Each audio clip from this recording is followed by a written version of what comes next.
when we say know thyself, you got to know your unconscious fantasies. You got to know your repressed self, your secret self, your shadow soul, the one who walks with you, who's not like you, who is you. Someone's living your life, you know nothing about him, the stranger within, i.e. that's a metaphor that everything about us that we don't know, called the repressed self or unconscious self, okay, you create a character to embody all that.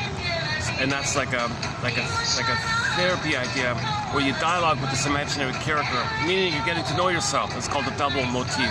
Otto Rank has a famous essay called The Double, based on a play where a guy bumps into some strange guy, not knowing that this strange guy, okay, this was a metaphysical science fiction fantasy, like a Twilight Zone kind of thing.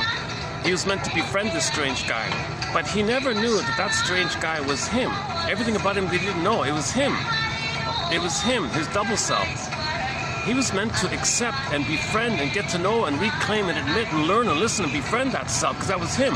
If he could have done that, he'd be healed. He resisted it. He never got the message. So he argued with this person. That was himself. On the tombstone it said, here's a guy who never got to know himself, kind of thing. So the moral of the story was, get to know yourself. But when you say know yourself, the double self is a big part of you, because the double self, the secret self, the shadow self, etc., that's a big part of us. Number one, it records our history, our trauma, our traumatic script. It knows our internal working model. It knows our imprints and schemas and templates and scripts, our memories based on the trauma. Okay, all our energy is devoted to those scripts, and those scripts and energy is animating the double self. So we're kind of living mainly there. We're like a shadow of ourselves. We're just going through the motions of life.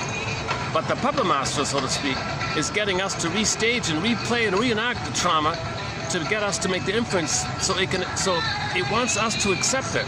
We're meant to accept ourselves. So the unconscious self wants to be accepted, assimilated. This process is called making the unconscious conscious. Okay, so a variation of know thyself is make the unconscious conscious. Okay, so this is there's like an ongoing attempt by our unconscious self called the inferring mind.